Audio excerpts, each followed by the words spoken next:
Assalamualaikum warahmatullahi wabarakatuh. Perkenalkan, nama saya Salsabila Fatinuha dari kelas 11 nomor absen 30 SMA Negeri 1 Grobogan. Pada kesempatan kali ini saya akan mempresentasikan bab yang ke-8, yaitu tentang adab menggunakan media sosial. Yang pertama yaitu pentingnya adab menggunakan media sosial. Seiring dengan perkembangan teknologi dan internet telah menghubungkan setiap manusia ke dalam sebuah dunia baru, dunia digital tanpa batas. Internet dapat menghubungkan berbagai belahan dunia yang tidak kenal sebelumnya dengan cara mengakseskan komputer atau HP dengan jaringan internet saat berinteraksi dengan pengguna internet di dalam jaringan. Naluri manusia sebagai makhluk sosial muncul. Hal ini yang menjadi dasar munculnya media online, termasuk media sosial, yang mampu mewadahi para pengguna internet di seluruh dunia. Selanjutnya, medsos sangat mempengaruhi kehidupan manusia, dari bangun tidur sampai mau tidur. Medsos berada dalam genggaman. Medsos mempunyai dampak positif dan negatif. Di antara manfaatnya adalah memudahkan dalam berkomunikasi, bersilaturahmi, dan kemudahan mendapatkan informasi. Selain itu, medsos juga bermanfaat untuk media belajar dan bisnis. Yang kedua yaitu pengertian adab menggunakan sosial media. Secara bahasa, adab artinya adat istiadat. Ia menunjukkan suatu kebiasaan, etiket, pola perilaku yang ditiru dari orang-orang yang dianggap sebagai model. Secara istilah, adab adalah kebiasaan dan aturan tingkah laku praktis yang mempunyai muatan nilai baik yang diwariskan dari satu generasi ke generasi berikutnya. Sedangkan media sosial yakni media berbasis internet yang memungkinkan pengguna berkesempatan untuk berinteraksi dengan orang lain dan mempresentasikan dirinya dengan khalayak luas maupun terbatas yang dapat mendorong persepsi interaksi dengan orang lain. Menurut Hendra Astiawan 2017, lebih lanjut ia menyatakan bahwa media sosial merupakan konten online yang dibuat dengan teknologi penerbitan yang sangat mudah diakses dan terukur. Adab menggunakan media sosial adalah suatu sikap dan perilaku yang harus dikedepankan ketika berinteraksi dengan orang lain ketika menggunakan media sosial.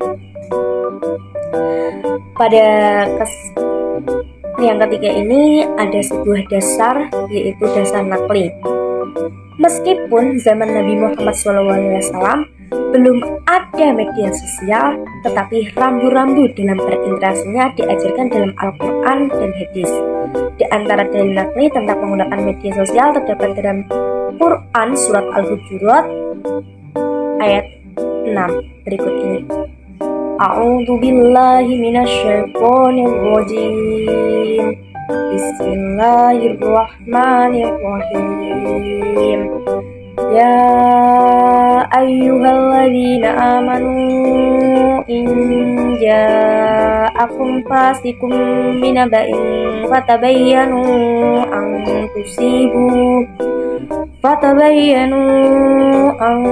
tusibu qauman bijahalatin fatusbihu ala ma fa'altum nadimin.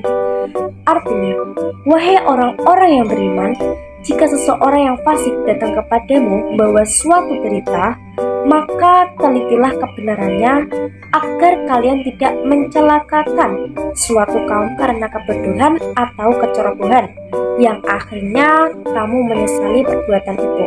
Quran surat Al-Hujurat ayat 6. Selain dalam Quran surat Al-Hujurat terdapat yaitu dasar nakli. Sedangkan dalam hadis Nabi Muhammad SAW memberikan arahan dalam menggunakan media sosial sebagai berikut. A'udzubillahi minasyaitonirrajim. Bismillahirrahmanirrahim. an Abi Khaira annahu sami'a Abdallahi bin Amrihi bin al-Aswasi yaqulu inna rajula sa'ala Rasulullah sallallahu alaihi wasallam ayyul muslimina khairu qala man salimal muslimuna min lisanihi wa yadihi.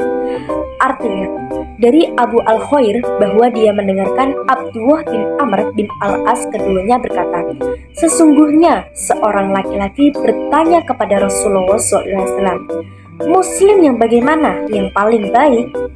Beliau menjawab, yaitu seorang Muslim yang orang lain merasa aman dari gangguan lisan dan tangannya.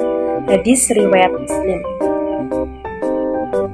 Selanjutnya yaitu dari hadis di atas dikaitkan dengan adab dalam menggunakan media sosial agar seorang muslim dalam berinteraksi dengan orang lain merasakan aman dari gangguan dalam bentuk lisan maupun update status atau komentar dalam menggunakan media sosial. Selanjutnya yaitu adab menggunakan sosial.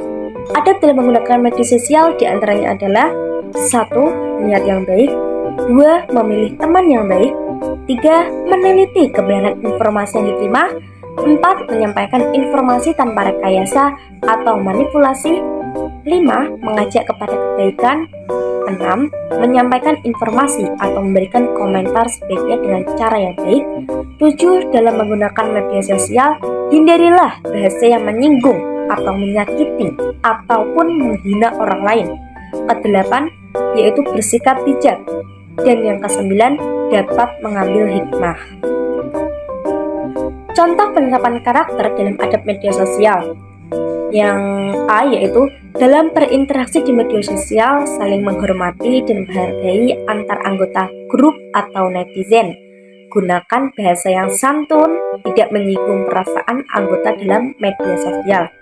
Yang ke B yaitu menghindari update status atau mengupload berita berburuk sangka, yaitu su'uzon, mencari-cari kesalahan orang lain atau disebut dengan tajasus, dan menggunjing orang lain, yaitu ghibah. Hal ini sesuai firman Allah SWT dalam Quran surat Al-Hujurat ayat 12. Yang ke-C yaitu gunakan media sosial yang sehat dengan mengupload status atau informasi di grup yang bermanfaat bagi anggota. Hindarkan isi status atau komentar yang menyinggung sara, yaitu suku, agama, ras, dan antar golongan. Selain itu, jangan ada muatan radikalisme, intoleransi, kekerasan, dan terorisme. Contoh penerapan karakter yang selanjutnya yaitu gunakan media sosial yang sehat dengan mengupload status atau informasi di grup bermanfaat bagi anggota. Hindarkan isi status atau komentar yang menyinggung sara, suku, agama, ras, dan antar golongan. Yang selanjutnya yaitu apabila dalam interaksi di media sosial ada perbedaan pendapat, anggota grup harus saling menghormati, utamakan persatuan, jangan sampai perbedaan pendapat di grup berdampak pada hubungan secara langsung maupun tidak langsung. Yang terakhir, tidak memproduksi dan menyebarkan berita bohong atau hoax dan ujaran kebencian, hate speech di media. Nah, selain kita harus beradab bermedia sosial, kita juga ada hikmahnya loh, yaitu ada beberapa hikmahnya, yaitu 1. Terhindar dari berita hoax, 2. Mendapatkan kepercayaan dari orang lain, 3. Orang lain merasa nyaman ketika melakukan silaturahmi di media sosial, 4. Terjalin hubungan yang harmonis dengan sesama, dan yang terakhir, terhindar dari tindakan yang diskriminatif, utamanya menyangkut unsur sara. Demikianlah presentasi dari saya. Mohon maaf apabila ada kata yang kurang berkenan di hati rekan-rekan. Saya mohon kiranya untuk dimaafkan. Wabillahi taufiq hidayah. Wassalamualaikum warahmatullahi wabarakatuh.